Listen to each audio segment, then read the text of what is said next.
Every night you close your eyes and something strange happens. Your experience of yourself simply stops being continuous.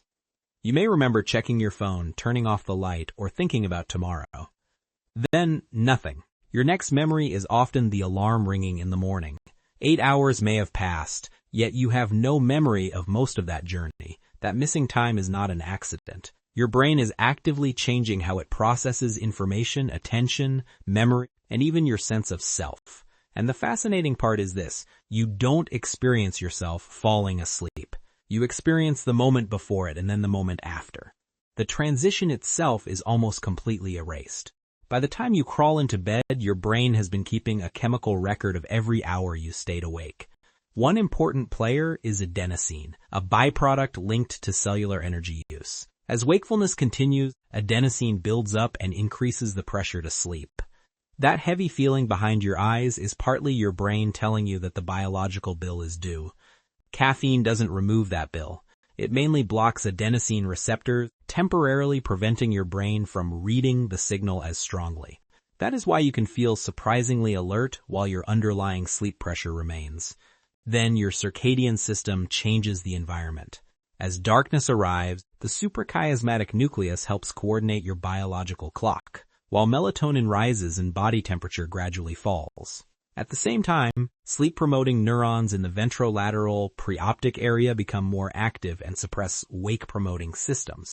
The important shift is this: you aren't simply becoming tired. Your brain is actively reconfiguring itself from a system designed to detect the world into one designed to disconnect from it. Think about lying in bed while a car passes outside. A moment earlier, you could hear the engine, notice the sound, and perhaps even wonder where the driver was going. As sleep takes over, that same world can become strangely irrelevant. The thalamus helps explain why. During wakefulness, it acts as a major relay station, routing sensory information toward the cortex so your brain can construct a conscious experience of the world. But sleep changes the rules. Thalamic circuits become increasingly synchronized and less responsive to incoming sensory signals, reducing the flow of information reaching the cortex. This doesn't mean your senses completely shut off. Your brain can still monitor important signals. An alarm, a baby's cry, or an uncomfortable position may break through. Instead, the threshold for conscious processing becomes much higher. And this creates a fascinating consequence for your memory. You don't simply forget the moment you fell asleep afterward. The brain's ability to build a stable, continuous record of experience is already changing during the transition. So when you remember lying there thinking, "I'm still awake," you may be remembering the last fragments of consciousness, not the exact moment consciousness disappeared. Right before sleep fully takes you, your mind can enter a peculiar middle ground. You may suddenly see a bright shape behind your closed eyes, hear someone call your name, or feel as though your body just dropped through the bed. You are not fully dreaming, but you are no longer processing reality in the usual way. This transition is called hypnagogia, and it often occurs during N1 sleep. Your sensory systems are becoming quieter while parts of the brain remain spontaneously active. Because external information is fading, internally generated signals can briefly feel surprisingly real. That explains why a random thought can suddenly turn into a vivid image, a familiar voice can appear without anyone speaking, or a simple sound can become an entire imagined scene. Then there is the famous Hypnic jerk. As your muscles relax, your brain may produce a sudden burst of motor activity, creating the sensation that you are falling. The popular idea that this evolved because our ancestors slept in trees is interesting, but evidence for that explanation remains limited. The strangest part is how quickly these experiences disappear. You may experience something incredibly vivid, and minutes later have almost nothing to prove it ever happened. Here is the strange part. Your brain does not fall asleep all at once. As you drift off, different neural networks can change state at slightly different times. One region may already be responding as if you are asleep while another remains relatively active. This helps explain those moments when you are lying in bed, still following a thought, yet suddenly realize that the thought has become fragmented or that you have lost track of what you were thinking. The deeper issue is your internal observer. During wakefulness, networks involving the prefrontal cortex help maintain attention, self-monitoring, working memory, and the feeling that you are the one experiencing this moment. As sleep develops, activity and connectivity within these systems change substantially. Your ability to maintain a coherent narrative of yourself becomes weaker, so the transition into sleep is not necessarily a clean moment when consciousness switches from on to off. It can be more like a building gradually losing power, floor by floor, and that creates a fascinating paradox. The system capable of documenting your disappearance is itself one of the systems becoming less reliable. You don't fail to remember falling asleep because you weren't there. You may fail because the observer needed to record it was already fading. Your brain does not treat every experience as equally worth keeping.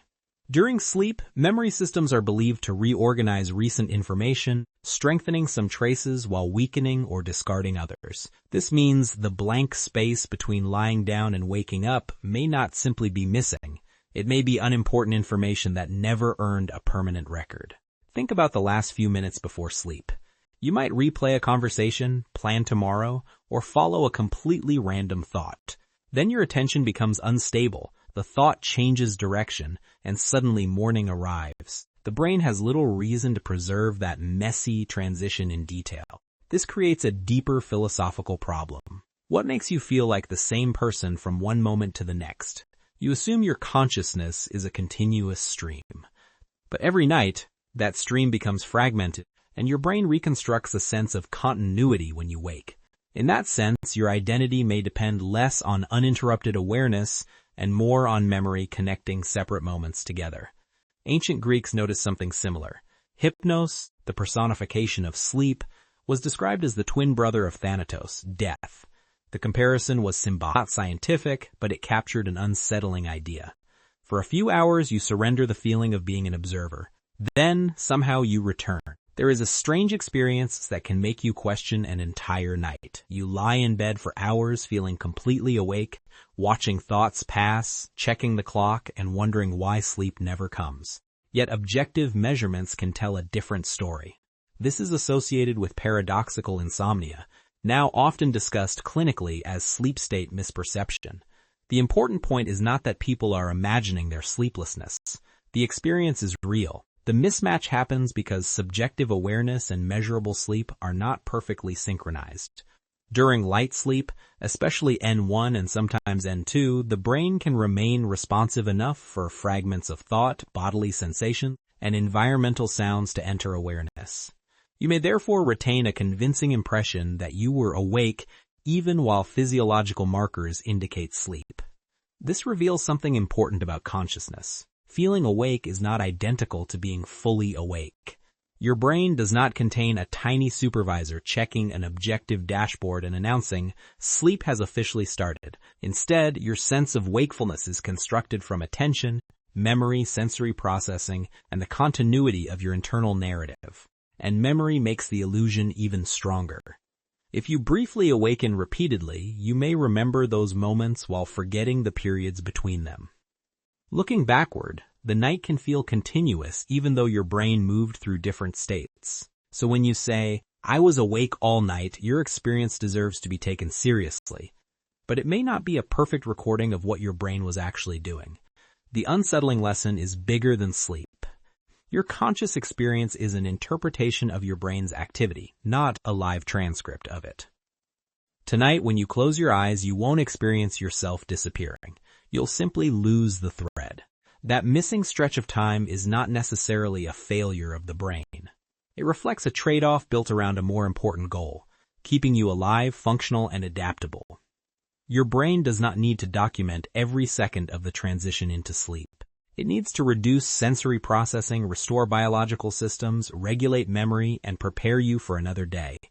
So the 8 hours you lose are not really lost. They are being spent on processes you cannot consciously supervise. And perhaps that is the strangest lesson. You spend your waking life trying to maintain control, to remember, observe, understand, and hold everything together. Sleep requires the opposite. You temporarily surrender the observer and trust a system you cannot watch. Then morning comes. You open your eyes, remember who you are, and continue the story as if it never stopped. Maybe consciousness doesn't need perfect continuity. Maybe it only needs enough continuity to make you feel like you never disappeared.